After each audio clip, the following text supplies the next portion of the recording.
안녕하세요, 여러분. 반갑습니다. 이진민입니다. 오늘 저는 본격적인 이야기를 시작하기에 앞서서 먼저 여러분들에게 짧은 영상을 하나 보여드리려고 합니다. 2020년 4월 서울 삼성동의 한 건물 외벽에 거대한 파도가 덮쳤습니다. 농구 경기장 4배 크기인 5개 디스플레이에서 상영되는 이 1분짜리 퍼블릭 미디어 아트 영상은 거대한 파도가 금방이라도 수조를 뚫고 나올 듯한 착각을 불러일으켰죠. 복잡한 도심 한가운데에 등장한 이 출렁이는 파도 영상은 3D 효과를 극대화한 디지털 기술을 사용해서 눈앞에 펼쳐지는 생생한 파도를 구현한 작품입니다. 이를 통해 몇 달 동안 코로나로 인한 공포와 거리두기의 피로감이 극에 달했던 시민들에게 보는 것만으로도 시원한 쾌감을 주는 장면을 연출했죠. 방금 보신 미디어 아트 작품은 오늘날 예술과 기술의 결합이 얼마나 높은 수준의 작품을 만들어낼 수 있는가를 보여주는 사례입니다. 그런데 이처럼 오늘날 우리 눈앞에 생생하게 살아 움직이는 예술 작품이 만들어지기까지 그 과정이 어떠했을지 여러분들은 한번 생각해 보신 적이 있나요? 오늘 저는 여러분들과 함께 몇천 년 동안 이어져 온 예술의 역사에서 대상의 움직임 표현의 방법이 변화해온 과정을 압축적으로 들여다보려고 하는데요. 특히 대상의 움직임을 표현하는 방법이 이처럼 비약적인 변화와 발전이 이루어질 수 있었던 것은 예술과 기술의 결합이 있었기 때문에 가능했다는 것을 여러 예술 작품들의 사례를 통해서 확인해 보려고 합니다. 오랜 예술의 역사 속에서 움직임의 표현은 중요한 화두였는데요. 예술에서 움직임의 표현이 가장 공들여 구현된 것은 단연 사람이었습니다. 예술의 초기 역사에서 조각으로 표현된 인체는 기본적으로 부동의 딱딱하고 경직된 자세로 나타납니다. 고대 에게 문명 시대에 만들어진 지금 보시는 이 여성 조각이나 그리스 아르카익 시기 조각에서 나타나는 인체들은 좌우대칭의 완벽한 부동의 자세를 취하고 있었죠. 고대 그리스 청년 나체 입상을 의미하는 화면 오른쪽 쿠로스 상은 한쪽 발을 앞으로 내딛어 약간의 움직임을 보여주고는 있지만 정면에서 봤을 때 두 다리에 동일한 힘을 주고 힘의 균형이 몸의 어느 한쪽으로도 치우치지 않는 좌우대칭의 자세를 고수하고 있습니다. 이처럼 경직된 인체 조각의 움직임이 가장 비약적으로 변화된 것을 보여주는 예는 그리스 클래식 시기 조각에서 나타납니다. 창을 든 남자라고 알려진 이 유명한 그리스 조각은 콘트라포스토 자세를 통해서 비대칭의 유연한 움직임을 보여줍니다. 콘트라포스토는 미술에서 인체를 표현할 때 무게중심을 한쪽 발에 집중하고 다른 쪽 발은 편안하게 놓는 구도를 의미하죠. 보시는 것처럼 창을 들고 있는 이 남자는 딱딱하고 경직된 차렷 자세가 아니라 신체의 무게중심을 한쪽 다리에 싣고 반대쪽 다리의 힘은 빼서 얼굴이나 골반, 어깨 등의 신체 각 부위가 조금씩 틀어지면서 전체적으로 완만한 S자 모양의 자연스러운 자세로 표현되고 있습니다. 우리는 이를 통해 인체 조각은 완벽한 대칭이 아닌 비대칭의 자세가 오히려 훨씬 자연스러운 움직임을 보여준다는 것을 확인할 수 있습니다. 콘트라포스토 자세의 완성 이후 인체 조각들은 보다 다양한 움직임을 훨씬 더 적극적으로 표현하게 됩니다. 지금 보시는 그리스 헬레니즘 시기 조각은 신의 분노를 산 대가로 거대한 바다뱀에 물려 고통스러운 죽음을 맞이했던 라오콘과 그의 아들들의 모습을 표현하고 있는데요. 뒤틀린 근육이나 팔다리의 격렬한 움직임으로 작품을 보는 사람들에게 직접 죽음의 고통을 경험하게 하죠. 거대한 뱀과 뒤엉켜 사투를 벌이고 있는 인체는 온통 뒤틀려 있고 근육의 움직임은 콘트라포스토 자세의 자연스러운 비대칭에서 한층 더 나아가 과장되게 일그러진 형태로 표현됩니다. 그런데 이처럼 과장된 자세로 표현된 라오콘의 움직임은 분명 이전 시대 조각에서 나타난 조심스러운 움직임에 비하면 훨씬 더 격렬하다고 할 수는 있지만 오늘날 수십 수천 가지의 영상을 일상적으로 접하는 우리의 눈에는 그저 죽음의 순간에 박제되어 영원히 멈춰진 조각처럼 여겨집니다. 조각보다 더 다양한 움직임을 표현했던 회화 작품 역시 움직임 표현의 한계를 넘어서기는 어려웠습니다. 인체의 움직임 표현은 회화에서 그 표현의 폭과 가능성이 훨씬 넓었는데요. 회화에서 인체는 보다 다채로운 색채와 구도, 더 많은 수의 등장인물과 원근법이 적용된 배경 등을 통해서 다양한 이야기와 움직임의 느낌을 전달하기에 더 용이했죠. 로마 시대 비극의 한 장면을 묘사한 이 작품에서 화가는 전쟁터에 나가기 전 조국을 위해 목숨을 바치겠다는 남자들의 비장한 다짐과 적군의 형제와 약혼했던 여동생의 비통한 슬픔을 마치 연극의 한 장면처럼 묘사했습니다.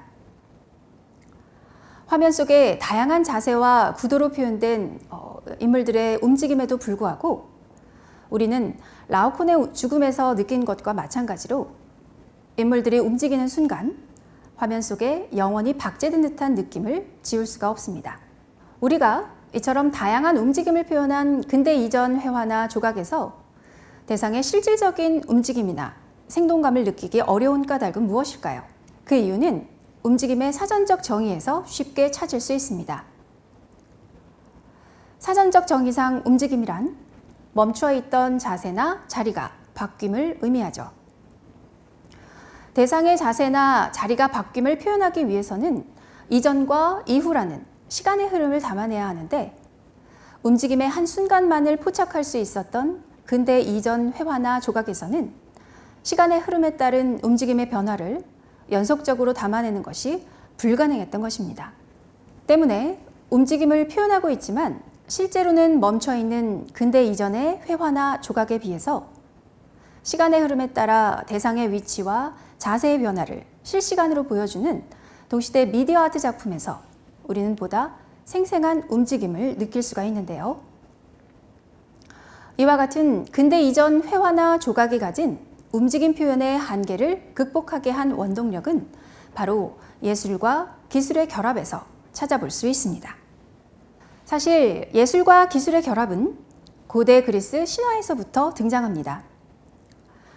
그리스 신화 속 신들의 온갖 무기와 갑옷들을 뚝딱 만들어낸 최고의 대장장이신 헤파이스토스는 미의 여신 아프로디테와 결혼한 부부였는데요. 아이러니하게도 한쪽 다리를 절고 못생긴 것으로도 유명했던 헤파이스토스와 세상에서 가장 아름다운 여성을 대표하는 아프로디테의 결합은 두 신이 상징하는 기술과 아름다움, 즉 기술과 예술의 결합을 의미하는 것이기도 했습니다. 예술과 기술의 어원을 들여다보면 이 둘의 관계가 보다 명확히 드러납니다. 원래 예술, 아트의 어원인 라틴어 아르스는 기술 혹은 방법 등의 의미를 내포하고 있는데요. 반대로 기술을 의미하는 단어 테크닉의 어원인 테크네는 창조하다라는 뜻의 그리스어 동사 티케인에서 유래한 것으로 예술에서 가장 중요한 창조의 의미가 기술의 어원에 함께 사용되고 있다는 점에서 예술과 기술은 사실상 그 뿌리가 같다고 할 수 있습니다. 그런데 원래 같은 뿌리에서 갈라져 나온 예술과 기술에 대해서 우리는 마치 추남 헤파이스토스와 최고미녀 아프로디테 부부처럼 서로 어울리지 않는다는 편견을 갖는 경우가 많습니다. 예술가의 천부적 재능에 대한 우리의 환상은 그의 작품이 사실은 어떤 기계나 기술의 도움을 받아서 제작된 것이라는 사실을 쉽게 받아들이기 힘들게 하는데요. 천재적인 예술가는 기계나 기술과는 거리가 멀 것이라는 우리의 뿌리 깊은 편견을 가장 극적으로 깨부수는 증거가 바로 카메라입니다. 오늘날 우리 모두가 사용하는 카메라의 조상이자 사진 이미지가 만들어지는 원리인 카메라 옵스큐라는 원래 어두운 방이라는 의미의 라틴어입니다. 이미지에서 보시는 것처럼 방의 한쪽 벽에 작은 구멍을 내면 반대편 방의 안쪽으로 밖에 있는 대상에 거꾸로 된 상이 비치게 되는 원리를 의미했죠. 그런데 원래 말 그대로의 어두운 방에 불과했던 카메라 옵스큐라는 세월이 흐르면서 점차 진화해서 작은 구멍 대신 볼록 렌즈를 붙이고 렌즈를 통해서 비친 대상의 거꾸로 된 상에 종이를 대고 베끼면 외부의 대상과 똑같은 형태를 쉽게 그릴 수 있는 도구로 발전하게 됩니다. 3차원 공간에 존재하는 외부 세계의 사물들을 거리와 크기의 비례에 맞추어서 2차원 평면 위에 완벽하게 재현해내는 보조장치로서 카메라 옵스큐라는 15세기 레오나르도 다빈치부터 지금 보시는 17세기 네덜란드의 화가 베르메르를 비롯해 19세기에 이르기까지 수많은 화가들의 밑그림을 그리기 위한 필수 도구로 사용되었습니다. 이처럼 근대 이전까지의 화가들에게 대상과 원근 표현의 보조수단으로 널리 활용되던 카메라 옵스큐라는 19세기 초반 광학과 화학 분야의 비약적인 발견으로 인해서 사진이라는 새로운 형태의 예술로 거듭나게 됩니다. 초기 카메라 옵스큐라는 렌즈에 맺힌 상을 베껴 그리는데 사람의 손이 필요했지만 19세기에 발명된 사진은 화학물질을 사용해 렌즈에 맺힌 사물의 이미지를 사람의 손을 빌리지 않고 잡아내는데 성공하게 됩니다. 발명 초기 파리의 한 거리 풍경을 담아낸 이 사진 작품은 너무나 작아서 육안으로는 읽을 수 없는 광고 게시판의 글씨까지 완벽하게 재현해내었습니다. 이처럼 사진은 외부 세계를 비추는 재현적 창이라는 당시 회화예술의 가장 중요한 가치를 대체하는 놀라운 기술로 19세기 사회를 뒤흔들었고 미술계에도 엄청난 변화를 불러왔습니다. 사진의 발명은 미술 표현에서 특히 대상의 움직임 표현의 발전에 큰 영향을 끼쳤습니다. 지금 보시는 작품은 프랑스 낭만주의 화가 제리코가 경마장에서 질주하는 말들을 그린 작품입니다. 경마 애호가로 유명했던 제리코는 평생에 걸쳐서 경주마들의 골격과 근육, 역동적인 움직임들을 면밀하게 연구하고 화면에 옮겨 담아 명성을 얻었던 인물이었죠. 그런데 사실 이 작품은 말의 움직임 표현에 있어서는 틀린 그림입니다. 실제 말은 제리코의 작품에서처럼 네 발을 앞뒤로 활짝 펴고 날아오르지 않습니다. 전력 질주를 할 때도 항상 발굽 하나는 바닥을 향해 있고 네 발굽이 모두 바닥에서 떨어져 허공으로 뛰어오르는 순간에는 다리가 전부 안으로 오므라들지 밖으로 펴지지 않죠. 나는 듯한 제리코의 경주마는 사실이 아니라 단지 질주의 느낌을 표현한 것이었을 뿐입니다. 제리코의 작품 속 말의 움직임에 오류가 있다는 사실은 이 그림이 완성된 지 50년이나 지난 후에 한 사진가가 달리는 말의 연속 동작을 카메라로 잡아내고서야 밝혀졌습니다. 영국 출신으로 캘리포니아에서 활동했던 사진가 에드워드 머이브리지는 미국의 한 철도회사 회장으로부터 의뢰를 받아 1877년 달리는 말의 연속 동작을 사진으로 잡아내는 데 성공합니다. 그는 여러 대의 카메라를 연속적으로 설치하고 달리는 말의 순차적인 움직임을 포착해 촬영했고 앞에서 보신 제리코의 작품에서 그려진 것과 같이 말이 앞발과 뒷발을 동시에 쭉 펴고 나는 것처럼 달리는 회화적 묘사는 허구라는 점을 입증했죠. 이처럼 19세기 초 처음으로 발명된 사진 기술은 19세기 전반에 걸쳐 많은 이들의 연구와 노력을 통해서 그 기술이 보다 완성을 더해갔습니다. 육안으로는 식별할 수 없었던 움직임의 순간을 포착하는 사진의 기술은 이제 예술을 넘어 과학에까지도 영향을 끼치게 됩니다. 움직이는 말의 연속 동작을 포착하는 데 성공한 머이브리지는 이후 다양한 동물들을 비롯해 곧 인체의 움직임에도 관심을 갖기 시작합니다. 머이브리지는 자기 스스로가 모델이 되어서 원반 던지기, 계단 오르기, 걷기와 같이 다양한 인체의 움직임을 연속 동작을 사진으로 촬영을 했는데요. 그는 자신의 연속 사진들을 과학 잡지에 게재했고 머이브리지의 연속 사진에 큰 시사를 받았던 프랑스의 생리학자 에디엔 쥘 마레는 인체 움직임에 대한 자신의 연구에 사진 기술을 적극적으로 활용하게 됩니다. 화면 왼쪽에 보시는 것이 머이브리지의 사진이고 오른쪽에 보시는 것이 마레가 인체 보행 장면을 연속적으로 찍은 사진입니다. 머이브리지가 사진 한 장에 움직임이 하나씩 포착된 사진을 여러 장 제시했다면 마레의 사진은 한 장의 사진 속에 걸어가는 인체의 움직임이 순차적으로 쪼개져 나타나고 있음을 확인할 수가 있습니다.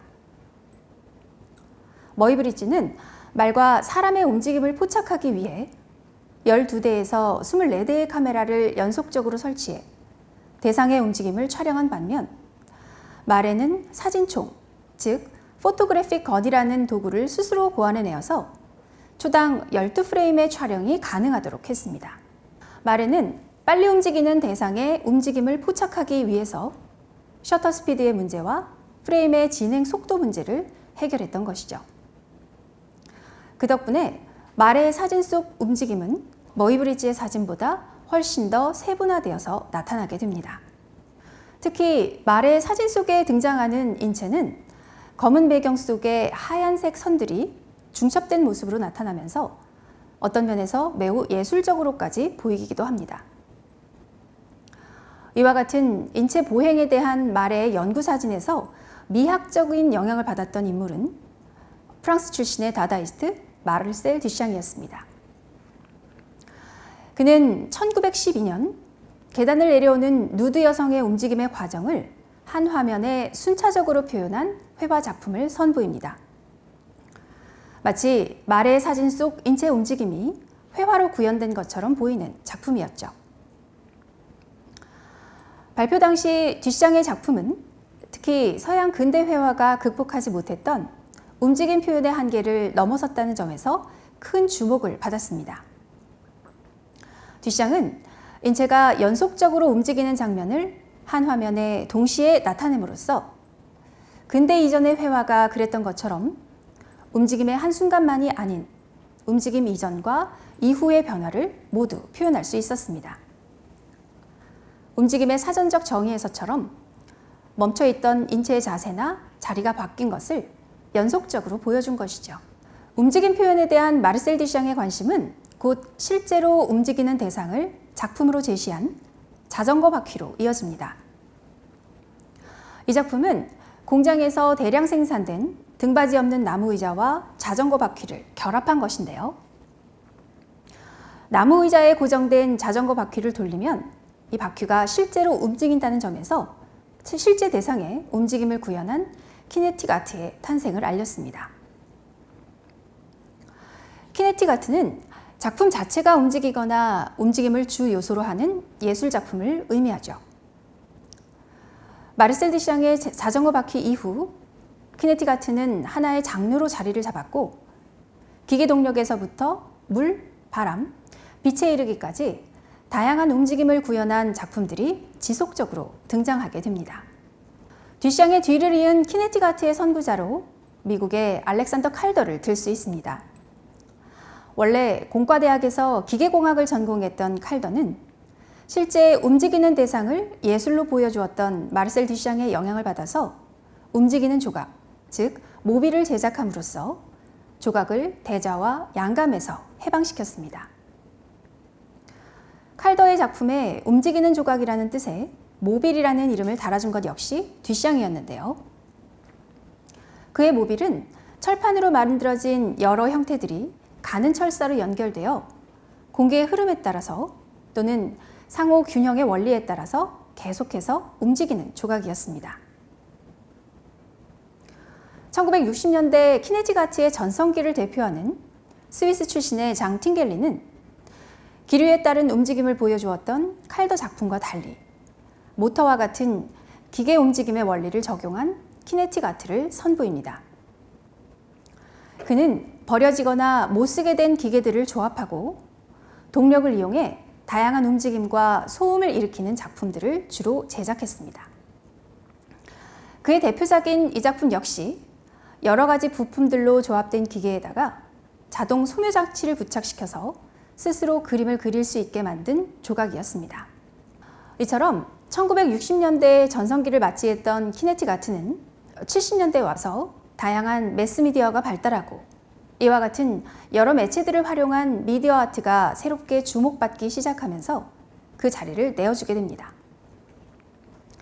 미디어 아트는 우리에게는 너무나 익숙한 지금 보시는 백남준 작가의 비디오 아트를 비롯해서 오늘 수업의 처음을 열었던 최근작 웨이브에 이르기까지 비디오, 컴퓨터, 레이저, 홀로그램, 가상현실들을 이용한 미술까지 포함하는 매우 광범위한 개념입니다.